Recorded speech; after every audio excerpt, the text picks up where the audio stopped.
அண்ணா அண்ணா அண்ணா பிஸியா வணக்கம். அண்ணா பிஸியா ஃப்ரீயா? இல்லை இல்லை சொல்லுங்கண்ணா. ஒரு நிமிஷம் லைனில் இருங்க. ம்.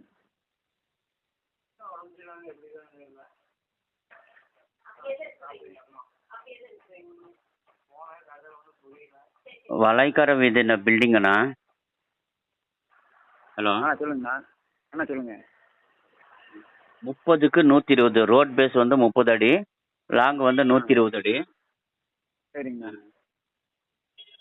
ரெண்டு பக்கம் வாசல். ஆ பில்டிங்கு வந்து வேலைக்கு ஆகாதுங்க. 25 வருஷத்து பில்டிங்கு பூட்டியே கிடந்துச்சு. ஓகே. கேஸில் இருந்திருக்கு. இப்போ கேஸ் ஃபைசல் ஆகி போச்சு. ஓ பில்டிங்கு அதான் பில்டிங் ஆகுதுன்னு சொல்லிட்டு, ஆனால் building ground floor first floor. Okay. எந்த ஏரியாண்ணா? டோட்டலாக வந்து 3600 சதுரடி வருதுங்க. சரிங்கண்ணா. எந்த ஏரியா? லேண்டோட ரேட்டு மட்டும் ஸ்கொயர் ஃபீட் 8500 ரூபா.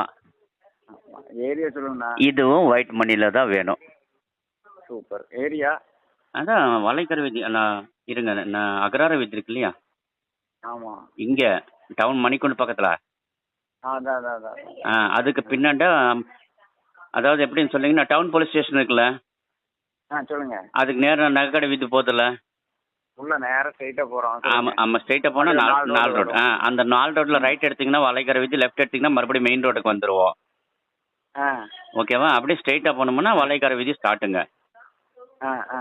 ஓகேங்களா? அந்த இடத்துல ஒரு ஐடிஎஃப்சி பேங்க் இல்லாட்டி ஹெச்டிஎஃப்சி பேங்க் ஏதோ ஒரு பேங்க் ஒன்று இருக்குது. சரி, அதில் போய் லெஃப்ட் திரும்ப போகணுமா, ஸ்ட்ரைட்டாக போகணுமா, ரைட்டில் திரும்ப போகணுமா? இல்லை அதில் அது அந்த ரோட் ஸ்ட்ரைட்டாக தான். ஸ்ட்ரைட்டாக போனால் சும்மா ஜஸ்ட் ஒரு அந்த ரோட்டில் என்ட்ரான உடனே பில்டிங் தெரியும்.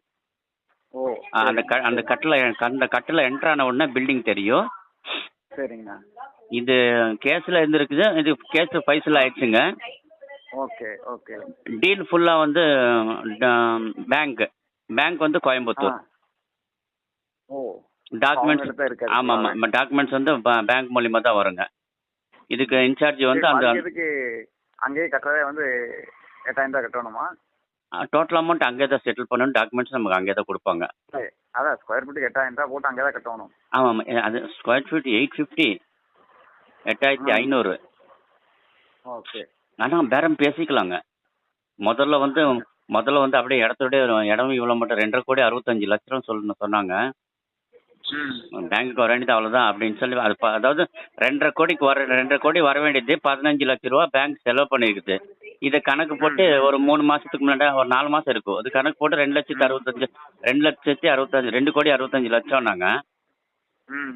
ஆனால் இப்போ அது அப்படியே மீடியேட்டர் கைக்கு வந்த உடனே அது அப்படியே ஸ்கொயர் ஃபீட் கணக்கு வந்துருச்சு. அது ஒரு 4 மாதத்துக்கு முன்னாடி பார்த்துருந்தா அது தெரியும். என்கிட்ட தான் இருந்துச்சு. நான் உங்களோட ஃப்ரெண்ட்ஷிப் நம்பர் இப்போ தானே கிடச்சிச்சு. இதுவும் அதே ரேட் தான். ஆனால் இது வந்து மார்க்கெட் ரேட்டு வந்து 30,000 ரூபா ஸ்கொயர் ஃபீட் அங்கே நகைக்கடை வீதியில். ஆமாம், நகைக்கடை வீதியில். ஓகே. அது நகைக்கடை வீதி தாண்டி கீழே போயிடுது இல்லை. இல்லை அதே நகைக்கடை வீதினா போலீஸ் ஸ்டேஷனுக்கு எதிர்த்த மாதிரி இந்த சைடு இருக்கு இல்லையா, அதுதான் நகைக்கடை வீதி. அவ்வளோதானா? இல்லைண்ணா, இப்போ அதுலேருந்து நீங்கள் அந்த பட்டாசு கடையில இருக்கு இல்லையா, அது இருக்கு. இன்னொன்று அந்த இடத்துல ஒரு புக் கடை ஒன்று இருக்கும். சரி, அப்போ இந்த ரோட்ல நீங்க சொல்ற மாதிரி போகும். அதுக்கு அந்த பக்கம் அது அவ்வளோ போகுதான்னு நம்மளுக்கு தெரியாது இல்லையா. ரைட். ஓகே. நம்மளுக்கு அது தெரியாது, என்னன்னு கேட்கணும். சரி ஓகே. இங்கே அந்த ஏரியா கவுன்சிலர் நம்ம ஃப்ரெண்டு தாங்க. அவரை கேட்டிங்கன்னா தெரியும். உடனே அவரை கேட்டாங்க, அண்ணா என்னண்ணா இந்த மாதிரி அப்படின்னு. அது எனக்கு நோட்டீஸ் வந்து பேங்க் நோட்டீஸ் அனுப்பிவிட்டுருச்சு பாபு, வந்து 2 மாதம் ஆச்சு நோட்டீஸ் வந்து அப்படின்னாரு. ஏன்னா அது சீசிங்க அப்படிங்கிற மாதிரி இருந்துச்சுன்னா அது கவுன்சிலருக்கு போலீஸ் ஸ்டேஷனுக்கு ஒரு காப்பி, கவுன்சிலருக்கு ஒரு காப்பி போயிடும். அந்த ஏரியா இதை கேட்டீங்கன்னா தெரியும்னு சொல்கிறேன். என்ன வேல்யூ? சரி, நான் கேட்டு பார்க்குறேங்க. அதை கேட்டு பாருங்க. அவரை கேளுங்க என்ன வேல்யூனா அங்கே கைட்லைன் வேல்யூ என்ன மார்க்கெட் ரேட் என்ன போயிட்டுருக்கு, எவ்வளோ போகும் அப்படிங்கிறது அவர்கிட்ட கேளுங்க. நம்மளுக்கு அதை நம்ம தெரியல. சரி ஓகே. கேட்டுட்டு சொல்லுங்கன்னா அப்புறம் என்னன்னு பேசிக்குவோம். சரி ரைட்ண்ணா. ஓகேண்ணா. வீட்டுக்கு ஏதோ ஏற்பாடு பண்ணலாம். நீங்கள் அதை மட்டும் கேட்டு சொல்லுங்க. ஓகேண்ணா. தேங்க்யூ. அந்த வேல்யூ மட்டும் கேட்டு சொல்லுங்க. ரைட். சரிங்க. சரி.